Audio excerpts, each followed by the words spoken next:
What's up, people? My name is Jared and I am the one that started Nomadic Overland. This is the first video of the channel and I thought I'd just take this time to do an intro of my truck. It's a 2008 Silverado regular cab short bed that I've just been working on for a few years and customized to my needs. So I'm going to take you around, show you what it looks like and some of the things I have, and also give you a treat of what's to come. Thanks for checking out the channel, and here's the truck.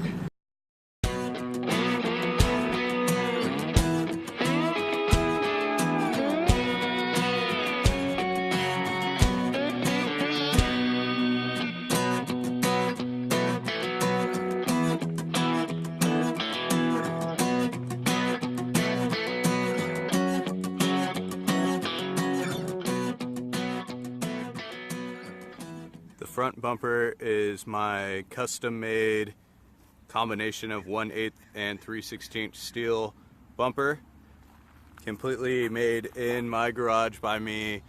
You know, cardboard, fabrication, basically. You know, mock it all up and then welded it together and all that. We have 3/4 inch stainless steel tow hooks in the front that are welded in directly tied to the supports in the back, so it should be strong enough.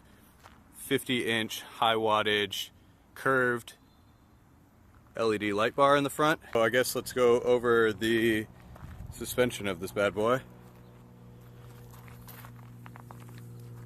So right now it's basically just a leveling kit in the front, nothing fancy at all there. As you can see here, the leveling kit in the front there. Upper control arms, which you can't see. I have some 1/4 inch and 3/16 skid plates that are custom made underneath. So we have the 315 General Grabber X3 tires on here. Really good so far, low road noise, tons of traction, good wear, heavy duty.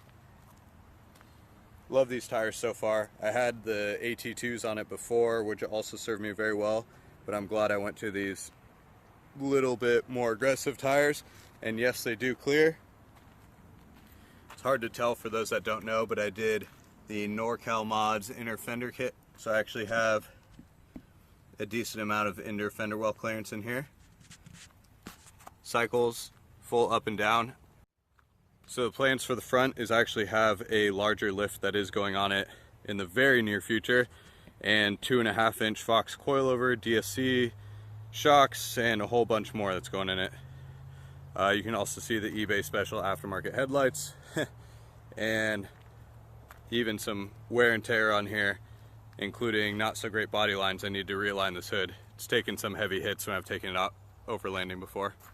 Stock leaf springs with 2-inch Fox remote res coilovers and an Atta leaf underneath, and you can see there's a dual 2-inch Flowmaster exhaust under there.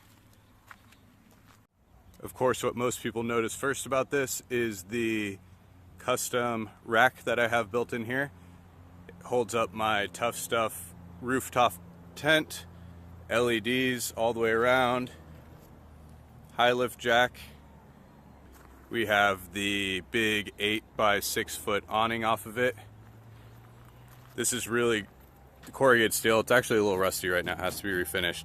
But keeps, you know, prying hands out of here. I do travel a bit, go south of the border and to various states, and have to leave it unattended at times. So I'm actually not going to open everything up in terms of the tent and the awning for this video. I'll post a picture of what it looks like. I'm sure most of you know what rooftop tents look like. This is the kind of traditional style for these flip open ones. It does open towards me here to the side, and the awning goes off the other side. If I would have done things different, I may have the awning go off the back or something like that.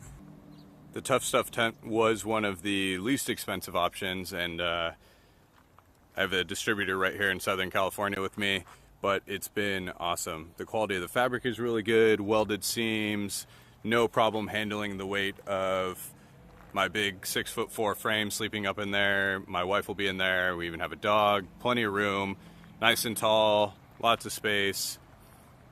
Awesome. Okay, here's the back all opened up. So basically,